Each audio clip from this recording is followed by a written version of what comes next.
এখানে রাষ্ট্রপতি, প্রধানমন্ত্রী থেকে উপদেষ্টা সবাই বাংলাদেশে চিকিৎসা করতে হবে এবং সেই ব্যবস্থায় এই দেশের জনগণ চায়। একটা এমআরআই মেশিনের দাম 10 কোটি টাকা হলে সেটা 18 কোটি টাকায় কিনে 1 বছর পরে নষ্ট হয়ে যায়। সে এমআরআই খরচ পড়ে একটা 18 থেকে 20,000 টাকা। আমরা জিরো টলারেন্স পলিসি অ্যাডপ্ট করব। সরকারের 90 দিনে স্বাস্থ্য খাতের মধ্যে যে ভিজিবল পরিবর্তনটি আনবেন, ওনারা আমাদেরকে কমিটমেন্ট দিয়েছেন যে স্বাস্থ্য মন্ত্রণালয় দৃশ্যমান পরিবর্তন আনবেন এবং স্বাস্থ্য খাতকে জনমুখী করবেন এবং সেই 90 দিনের কাউন্টডাউন আজকে থেকেই, এখন থেকে। ঠিক আছে। বিরোধী আন্দোলন করতে গিয়ে যে ছাত্র জনতা যারা আহত হয়েছেন তাদেরকে এক্সক্লুসিভলি ডেডিকেটেড ওয়েতে একটি চিকিৎসা করার পিছনে কারণ হচ্ছে যে এই যারা এখন ভর্তি আছেন 500-র উপরে, এদের প্রত্যেকেরই মৃত্যুর ঝুঁকি রয়েছে ইনফেকশন থেকে। তো এই ইনফেকশন যদি আমরা প্রিভেন্ট করতে না পারি, আমাদের এই ছাত্রদের কিন্তু মৃত্যু ঝুঁকি থেকে আমরা কমাতে পারবো না। যে কারণে অ্যাটেন্ডেন্টের যারা আছেন তাদেরকে আমরা অনুরোধ করছি, আপনারা হাসপাতাল কর্তৃপক্ষের সঙ্গে যোগাযোগ করে আমাদের সঙ্গে যোগাযোগ করবেন।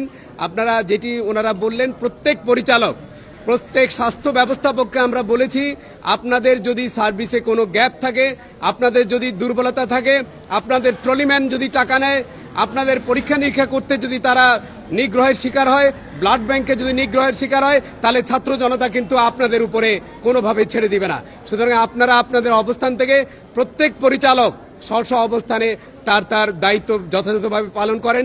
চিকিৎসকরা যার যার যথাযথ দায়িত্ব পালন করবেন এবং প্রত্যেকটি হাসপাতালে একটি অভিযোগ বাক্স খোলা হয়েছে, যেটি লাল একটি অভিযোগ বাক্স থাকবে। যে কেউ যে কোনো হাসপাতালে, সেটি সরকারি হোক বেসরকারি হোক, প্রতারিত হলে পরে সেই অভিযোগ বক্সে অভিযোগ দান করবেন এবং 24/7 হেল্প ডেস্ক থাকবে। এই স্বাস্থ্য ব্যবস্থা ওভারনাইট পরিবর্তন করা সম্ভব না, কিন্তু আমরা যেটি চিন্তা করছি, স্টেটের অনেক বড় দায়িত্ব, যেটি আজকে বলা হচ্ছে বেসরকারি খাতে সরকারি খাতে কেন মানুষের চিকিৎসা ব্যয় বাড়বে, আউট অফ পকেট এক্সপেন্ডিচার এত বেশি হবে কেন? এটা হচ্ছে স্টেটের রেসপন্সিবিলিটি। স্টেটকে দায়িত্ব নিতে হবে সার্বজনীন স্বাস্থ্য এবং চিকিৎসার জন্যে। কোনো মানুষেরই নিজের পকেট থেকে স্বাস্থ্য ব্যবস্থা দেওয়ার কথা না, এটি তার মৌলিক দায়িত্ব। সুতরাং এটা রাষ্ট্রীয় একটি ইন্স্যুরেন্স পলিসি করতে হবে, যার মধ্য থেকে সবাই এমপ্যানেল প্রাইভেট হসপিটাল এবং গভর্নমেন্ট হসপিটালে কোনো নাগরিককে যাতে কোনো অর্থ দিতে না হয়। কারণ এই যে আউট অফ পকেট এক্সপেন্ডিচার, আপনারা জানেন বাংলাদেশে এখন 1 লক্ষ ডায়ালাইসিস মেশিন দরকার। 4 থেকে 5 লক্ষ রুগী কিডনি ডায়ালাইসিসে ভুগছে, এন্ড স্টেজ রেনাল ফেলিওরে ভুগছে। তো এত রুগী যারা ডায়ালাইসিস করছেন, একজনের প্রতি মাসে 50,000 টাকার বেশি খরচ হয়। মানুষ দরিদ্র সীমা থেকে দরিদ্র সীমার নিচে চলে যাচ্ছে, এই জিনিসটাকে কখনোই অ্যাড্রেস করা হয়নি। সুতরাং এটি রাষ্ট্রের দায়িত্ব প্রত্যেকটি নাগরিকের চিকিৎসা নিশ্চিত করা এবং এই চিকিৎসা ব্যয় বহন করতে গিয়ে যাতে তারা দারিদ্র সীমা এবং তারা সম্বল সহায় সব কিছু হারাচ্ছে। এখানে প্রাইমারি, সেকেন্ডারি, টার্সিয়ারি কেয়ার সর্ব অবস্থায় স্বাস্থ্যের অনেক বড় ধরনের রিফর্ম করতে হবে। প্রিভেন্টিভ এবং প্রমোটিভ সার্ভিস চালু করতে হবে, কারণ একটা মানুষ গ্রাম থেকে চিকিৎসার জন্য ঢাকায় আসার প্রয়োজন নেই। উপজেলার যে স্বাস্থ্য কেন্দ্রগুলি আছে সেগুলোকে স্বয়ংসম্পূর্ণ করতে হবে। সব জায়গায় চিকিৎসকদের উপস্থিতি, চিকিৎসা ব্যবস্থাকে শক্তিশালী করতে হবে। মেডিকেল এডুকেশনকে জনমুখী করে রিফর্ম করতে হবে। আমরা যেই সাহস আজকে পাচ্ছি, ছাত্র জনতার যেই আত্মত্যাগের মধ্যে দিয়ে আজকে আমাদের কাজ করবার একটি সুবর্ণ সুযোগ হয়েছে। এই সুযোগটি যদি অবারিত থাকে, বাংলাদেশের স্বাস্থ্য ব্যবস্থা পরিবর্তন শুধু সময়ের দাবি। আমরা বিশ্বাস করি এখানে একটি বৈষম্যমূলক স্বাস্থ্য ব্যবস্থা তৈরি হবে। যার অর্থ আছে সে চিকিৎসা পাবে, যার অর্থ নাই সে চিকিৎসা পাবে না। এই ধরনের বৈষম্য এখানে চলতে পারে না। যাদের অর্থবিত্ত আছে তাদের হাঁচি কাশি লাগলে আপনারা সিঙ্গাপুরে চিকিৎসা করেন, আমরা সেই স্বাস্থ্য ব্যবস্থা দেখতে চাই না। এখানে রাষ্ট্রপতি, প্রধানমন্ত্রী থেকে উপদেষ্টা সবাই বাংলাদেশে চিকিৎসা করতে হবে এবং সেই ব্যবস্থায় এই দেশের জনগণ চায়। আমি বিশ্বাস করি আজকে যারা আছেন তাদের এই আন্দোলন এবং তাদের যে আত্মত্যাগ, অনেকেই মৃত্যুবরণ করেছেন, তাদেরকে আমরা ফিরিয়ে আনতে পারবো না। অনেকে বিভিন্ন হাসপাতালে অসুস্থ আছেন, তাদের প্রতি প্রকৃত শ্রদ্ধা জ্ঞাপন করা হবে যদি বৈষম্যমূলক একটি স্বাস্থ্য ব্যবস্থা করা হয়, অথবা আমাদের যেটি ওনারা বললেন, বৈষম্যহীন স্বাস্থ্য ব্যবস্থা করতে না পারলে যতজন আত্মত্যাগ করেছেন তাদের আত্মত্যাগের কাছে কিন্তু আমরা ঋণী থেকে যাব। এবং আমি সার্জিল সাহেব এবং আমাদের হাসনাত যেটা বললেন তার সঙ্গে সম্পূর্ণ একমত। এই যে আজকে একটি আপনারা নতুন ভবিষ্যৎ দেখার চিন্তা করছেন, এটিকে নস্যাৎ করার জন্য কোনো হাসপাতালে যাতে কোনো অব্যবস্থা না থাকে, আমরা প্রত্যেকটি হাসপাতালে যাব। আজকে ঢাকার প্রায় সবগুলি সরকারি হাসপাতালে গিয়েছি, কালকে আমরা বেসরকারি হাসপাতালে যাব।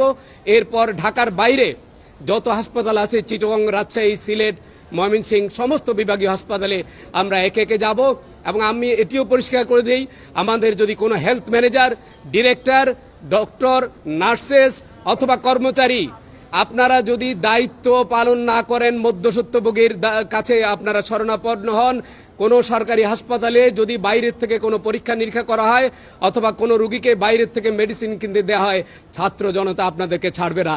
সুতরাং এই হুঁশিয়ারি অত্যন্ত স্পষ্টভাবে দিয়ে যাচ্ছি, আমরা জিরো টলারেন্স পলিসি অ্যাডপ্ট করব। এই রকম অনিয়ম করার জন্য আপনারা নিগৃহীত হলে সেই দায়িত্ব আপনাদেরই নিতে হবে। সুতরাং দায়িত্বহীন ভাষায় বলতে চাই, স্বাস্থ্যের পরিবর্তন আসন্ন, আপনারা সবাই যদি আমাদের সঙ্গে থাকেন, এই পরিবর্তন শুধুমাত্র অল্প সময়ের বিষয়। যেটি আপনি বলেছেন খুবই রিলেভেন্ট প্রশ্ন, কারণ যখন আপনি একটা মুক্ত এনভায়রনমেন্টে কাজ করেন, যখন আপনার উপরে কোনো কিছু চাপিয়ে দেওয়া হয় না, আপনার মতামতকে প্রাধান্য দেওয়া যায়, তখনই কেবল পরিবর্তন সম্ভব। গত 4 বছর ধরে আমরা বলেছি ন্যাশনাল হেলথ ইন্স্যুরেন্স করতে হবে, গত 4 বছর ধরে বলেছি আমরা ন্যাশনাল হেলথ অথরিটি করতে হবে, স্বাস্থ্য ইন্ডিপেন্ডেন্ট কমিশন করতে হবে, স্ট্র্যাটেজিক পারচেজ করতে হবে, যন্ত্রপাতি না কিনে সার্ভিস কিনতে হবে। একটা এমআরআই মেশিনের দাম 10 কোটি টাকা হলে সেটা 18 কোটি টাকায় কিনে 1 বছর পরে নষ্ট হয়ে যায়। সে এমআরআই খরচ পড়ে একটা 18 থেকে 20,000 টাকা, আমি তো প্রাইভেট থেকে 5,000 টাকায় কিনতে পারি। অনেক ধরনের স্ট্র্যাটেজিক বিষয় ছিল, সেগুলো এখন আমরা মনে করি যে এখন উপযুক্ত পরিবেশে এসছে। স্বাস্থ্যের রিফর্ম শুধুমাত্র আন্তরিকতা, এবং যে যেখানে আছেন আমি একটা কথা পরিষ্কার বলি, আপনারা যার যার জায়গায় সিনসিয়ারলি কাজ করেন, পরিবর্তন আসবেই। এখানে ভয় পাওয়ার কিছু নেই, কারণ বিগত 17 বছর আপনাদেরকে এই সিস্টেমের মধ্য দিয়ে আসতে হয়েছে। এখন আপনারা ভয়ে ভীত না হয়ে যার যার জায়গায় আপনাদের দায়িত্বগুলি পালন করেন, পরিবর্তন নিশ্চয়ই আসবে। সরকারের 90 দিনে স্বাস্থ্য খাতের মধ্যে যে ভিজিবল পরিবর্তনটি আনবেন, ওনারা আমাদেরকে কমিটমেন্ট দিয়েছেন যে স্বাস্থ্য মন্ত্রণালয় দৃশ্যমান পরিবর্তন আনবেন এবং স্বাস্থ্য খাতকে জনমুখী করবেন, এবং সেই 90 দিনের কাউন্টডাউন আজকে থেকে, এখন থেকে। ঠিক আছে।